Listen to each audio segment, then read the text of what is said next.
All right. Hey, everybody. It's Jill with Go English Coach. We are here with our first lesson in our Pronunciation and Fluency 3 class. So this is the third and final class for the Pronunciation and Fluency course that I offer. And so once we finish this course, typically students either redo the course if they want to try again, or you can move into the higher level grammar classes and then a conversation skills class. In our last class, so last week we did not have any classes or any lessons, but today I'm excited to get started with you guys. So welcome everyone who is here. Hello, Farid.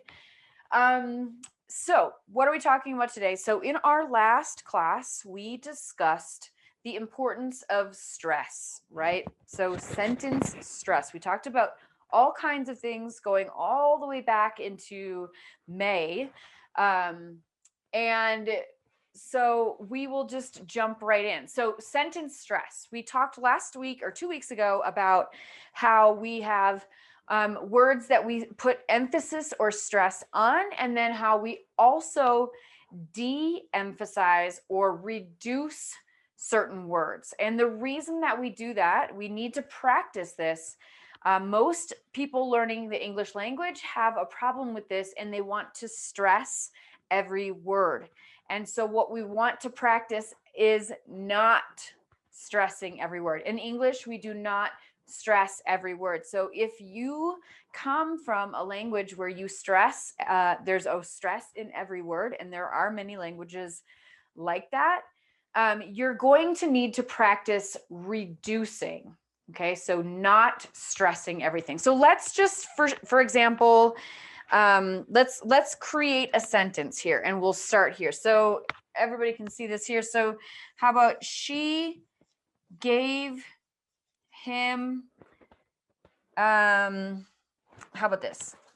I'm going to change this a little bit. So she can give him a ride home. Okay, there's our sentence. She can give him a ride home. Okay, so first of all, let's start with which of these words are you hearing me stress? So she can give him a ride home. She can give him a ride home. Okay, so we stressed give, ride, and home. She can give him a ride home. Okay, why do we stress those words? Well, we went through that in the other class, but in general, we stress words that have content and meaning. Okay, so she can give him a ride home. So what happens here is these are pronouns. This is a pronoun. This is a pronoun. This is an auxiliary verb, and this is an article. So what happens with those in this particular sentence is that we reduce them. So she, we say very quickly. Can, we say can. Give, we stress. So that's full. Him, we say like this, im. She can give him a ride home. We're going to say very quickly. It sounds just like this. She can give him a ride home. She can give him a ride home. Okay. So we are reducing these circled words here. Okay. So then we say, well, how do we know which words we are supposed to reduce? Okay. Here is the rule. In general, we reduce function words. So words like articles, the, and an. Okay. The, and an. This is the pronunciation. When we have this little like this, this is the sound that is the most common sound in North American English. Okay, North American English. So it's the infamous schwa. That is the most common vowel sound in English. Okay, so it's really helpful for you guys to learn it. And it doesn't exist. It sounds like just, I always think it sounds like somebody's pushing you in the stomach. Okay, so we say this the. So we're not saying the, we're not stressing these words. These are just they're almost just like quick sounds, but we need to reduce them. Otherwise, we're going to sound, if you do stress these sounds, you guys, you're going to sound either angry or disappointed or frustrated or like a robot, and we don't want any of those things. Okay, so we're going to reduce words like articles. Okay, we're going to reduce conjunctions or and. So we're going to say okay, black or white, black or white. So you're saying black or white. Okay, and is a conjunction. We're just going to say and. Sometimes this is wrong here. So black and white, black and white, black and white. All you actually really hear is this very small in, or it could just simply just be an end sound. Okay. Okay, great. So let's see. Next, we've got prepositions, another set of words that we commonly reduce. Prepositions. So of, to, for, and at. So we're going to say them more like of, t. He's going to the store, to the store, to the store, right? It's not saying to the store. I'm saying to the store. Okay, for, so for, she's going to the store for eggs. She's going to the store for eggs. Okay, at, she's going to the store at 6. Okay, at, it becomes very small. Okay, all right, pronouns. We also, so like here, him, we're going to just say im. Give him the car. Give him the car. Okay, give him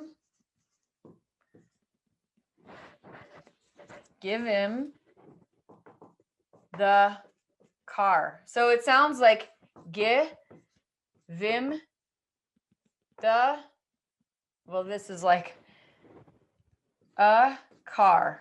So give, the V kind of comes over here. Give him the car. That's the. Okay, it's just a very small sound. So I'm writing part of it in IPA and part of it is not. Okay, gosh, what's happening to me, you guys? Okay, give him, and then also her, give her the car, give her the car, give her. Okay, give them the car, give them the car, give them.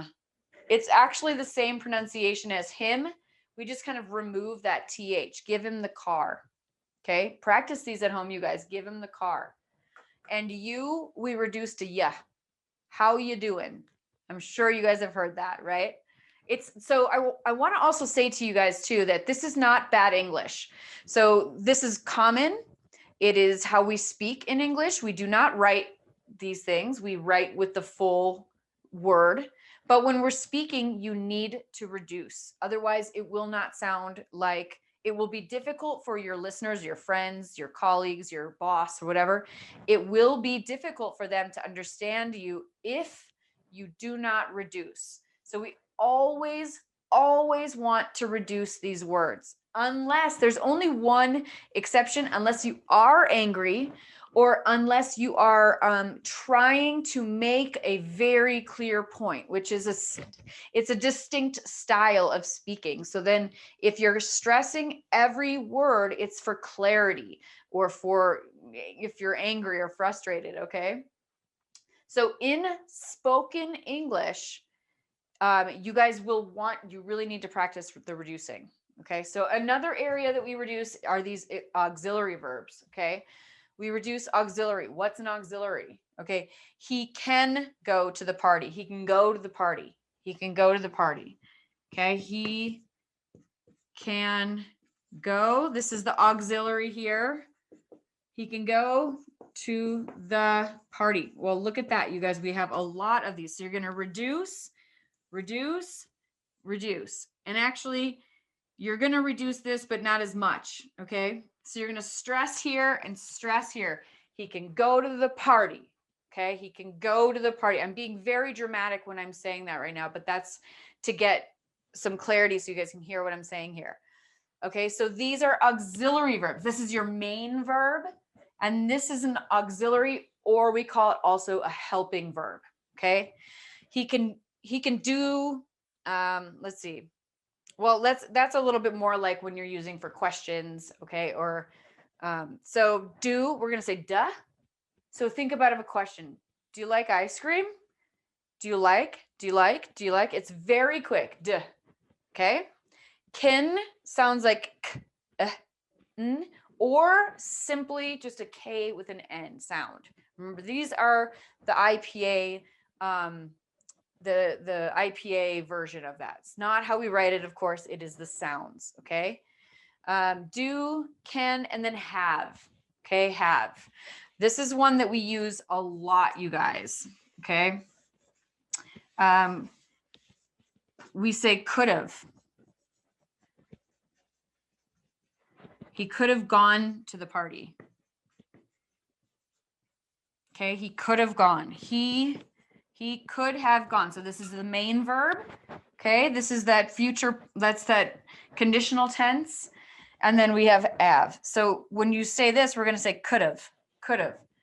A lot of times we actually just even say coulda, right? Coulda, or wanna. You want to go to the party? Wanna. That is want to, right? So where we have to, like down here, you can say wanna or gonna, shoulda.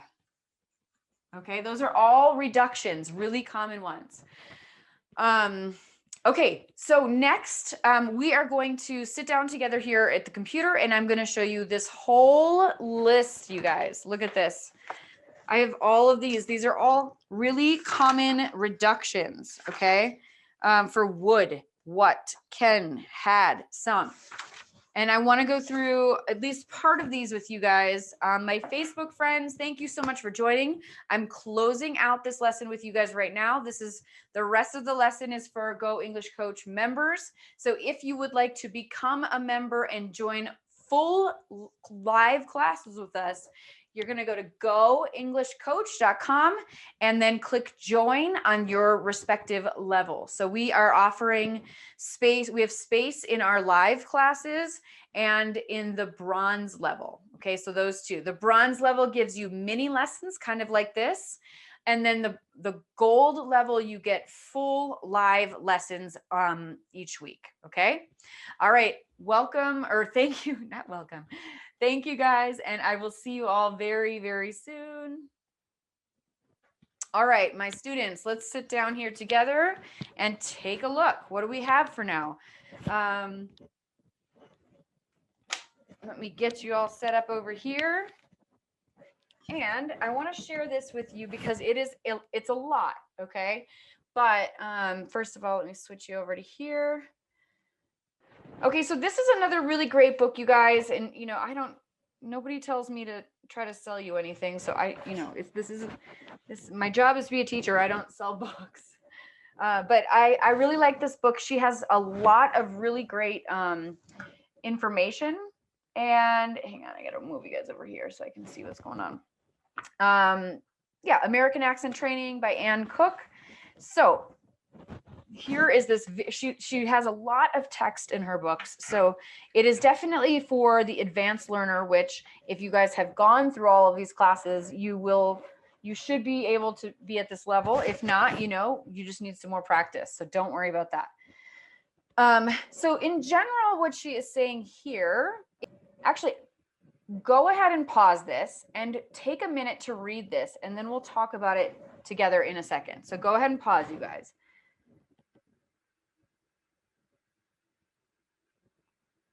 So what did you guys think? That was kind of a long paragraph, but I think she's reiterating or teaching some really great points. So first, when she's saying here that we have this, the reduced vowel sounds, in particular the schwa, which is the upside down, it's this one, right? It's this upside down E. And that it's really important, right? And the other thing that she's really good at saying here is that you should, in some cases, we kind of have to ignore the spelling of things, especially with English. And I've said this to you guys before.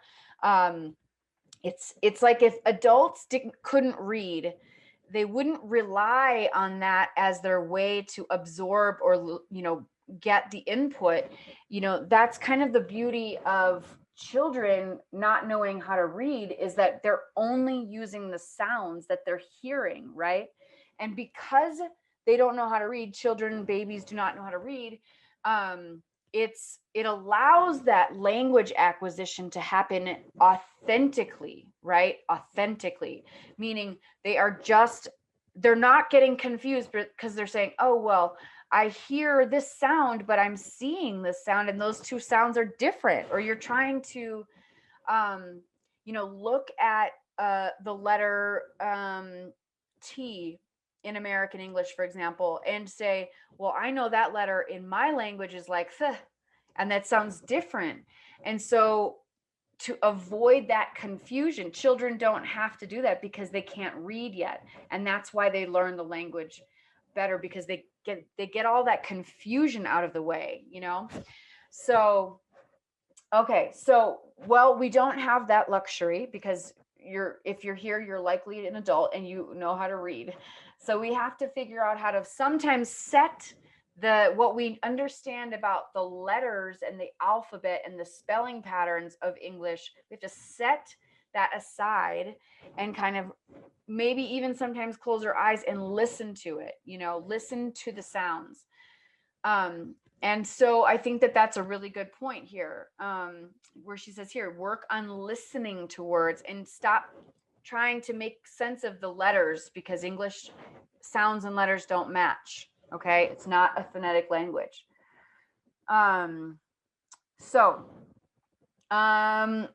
This is a problem here, this over pronouncing, which I just did when I said the word over pronouncing. But why am I doing that? I'm doing that to make you listen so that you hear what I'm saying.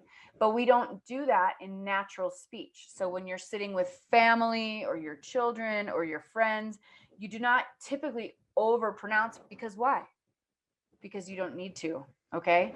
So over pronouncing is what happens when you're trying so hard to say every word correctly. Okay. And so this practice here kind of hopefully allows you to notice where we say things clearly and where we kind of relax the sounds, okay, or shorten it and we don't put emphasis on it. Okay, so we know which words that we're going to reduce. Okay, we know which ones. We just did that on the board here. Let's take a look at what we've got in the book here. So she's got a lot. We won't get through all of this today. And what I'd love to do is actually just post this for you guys so you can have it. Okay. Let's see. I'm writing notes so I can remember to post the reductions. Okay.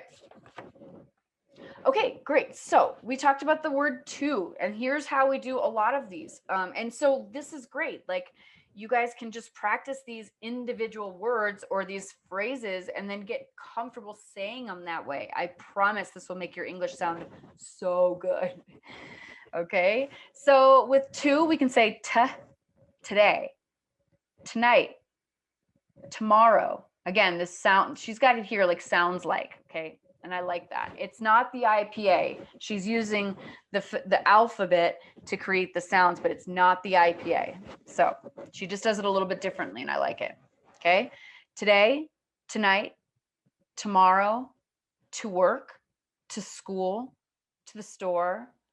We have to go now. He went to work. They hope to find it. I can't wait to find out. We don't know what to do. Don't jump to conclusions. Okay. You can hear what's being reduced there. We do emphasize negative. So that's why we don't jump to conclusions. Okay. We don't jump to conclusions. To be or not to be. He didn't get to go. Here, if the same two follows a vowel sound, it will become duh or tuh. Okay, so for example, these are the little rules here. Okay, so we just here they're saying in these examples, you're going to just reduce so much that it sounds like you're dropping the vowel tuh. Okay, Same thing here. He told me to help. You can hear what's happening. So this is what's happening. It sounds like duh. He told me to help. She told you to get out. Get out. Oh, excuse me. Get it. She told you to get it. Okay. I go to work. Man, I'm not doing good reading these today. I go to work. I go to work. At 1:45. At 1:45. The only way to get it is, you've got to pay to get it. You've got to pay to get it. We plan to do it. We plan to do it. Let's go to lunch. Let's go to lunch. The score was 4-6. The score was 4-6. Okay. Wow, that's a lot of those. Okay, here's a couple more with 2. Okay, it's the only way to do it. So you can hear what's happening. To do it. It's the only way to do it. So to speak. So to speak. I don't know how to say it. I don't know how to say it. You guys should practice that one. Go to page 8. Page 8. You can see what happened there. That G sound moved over here. Okay. Show me how to get it. Show me how to get it. You need to know when to do it. Who's to blame? Who's to blame?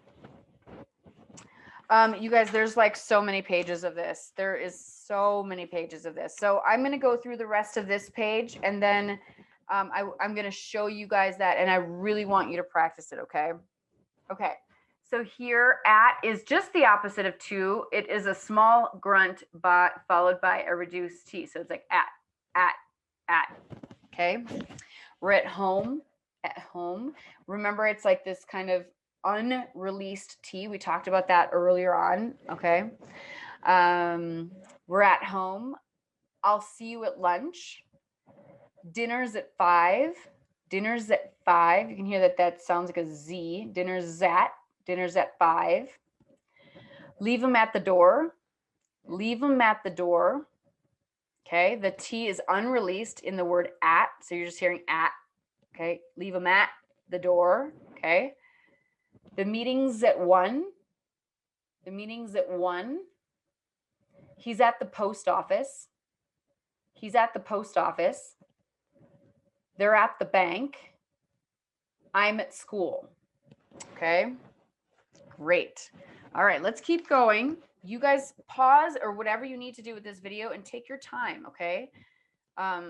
This is not easy. So you're kind of deprogramming your brain to look at the letters and say the sounds, right? So because the first thing we do when you learn a language is to learn the sounds. And so now we're kind of going backwards, and I'm saying, don't look at the letters, listen to the sounds. Okay. So it's kind of backwards, but, okay. Great. So if at is followed by a vowel sound, it will become d. I'll see you at 11.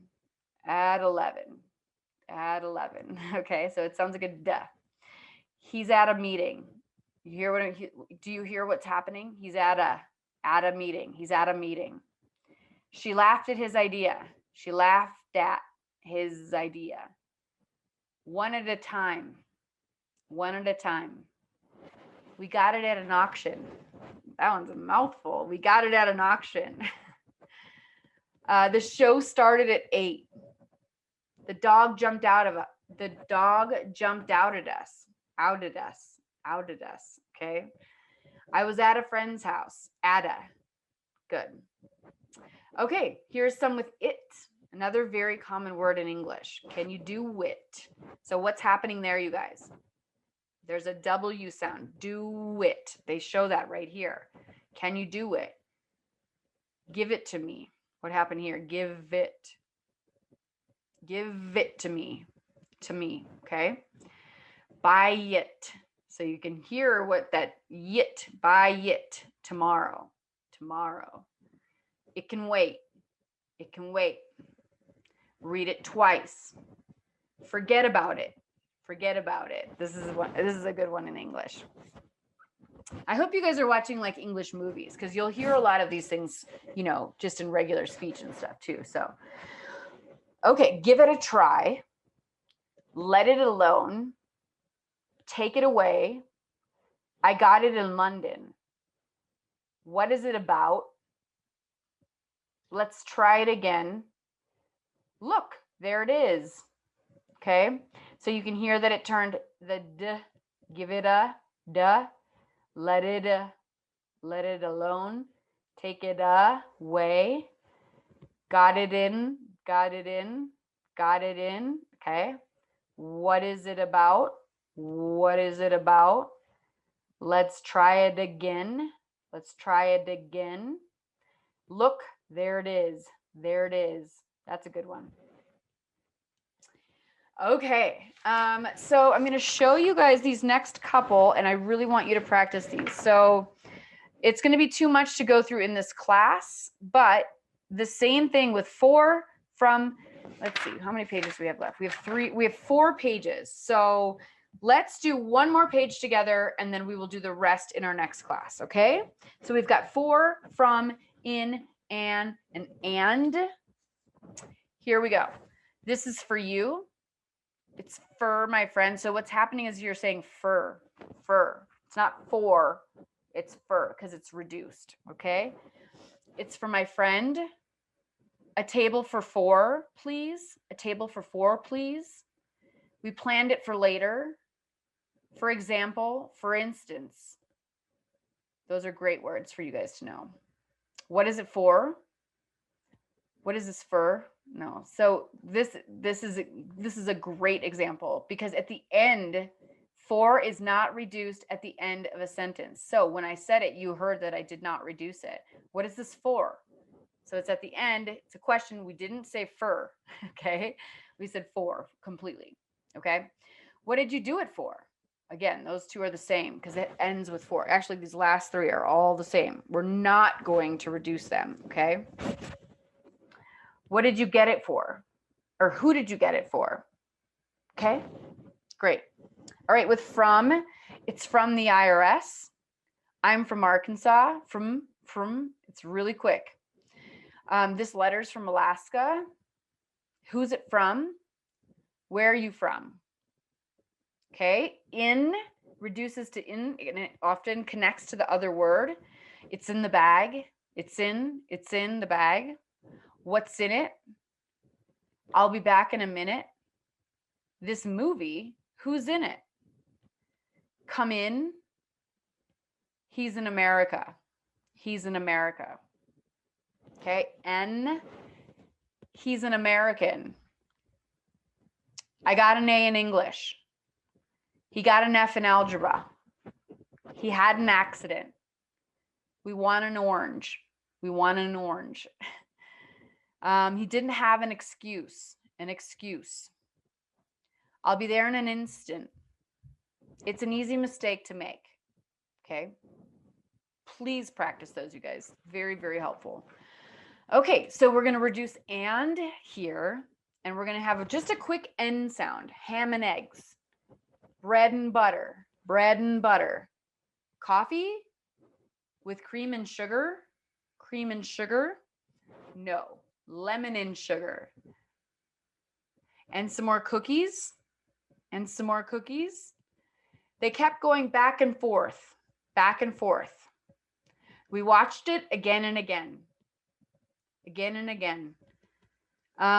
He did it over and over. So when we're repeating things like that to say that there's repetition, we just talked about this in our grammar class. So if you haven't seen that lesson, you guys find the grammar lesson from today, which is July 8th. So it'll say 7.8.21, okay, for today.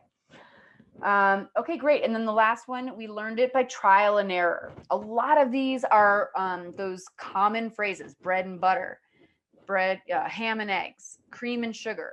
And so sometimes people don't say sugar and cream. They always say cream and sugar. Okay. Black and white. We never really say white and black. We say black and white.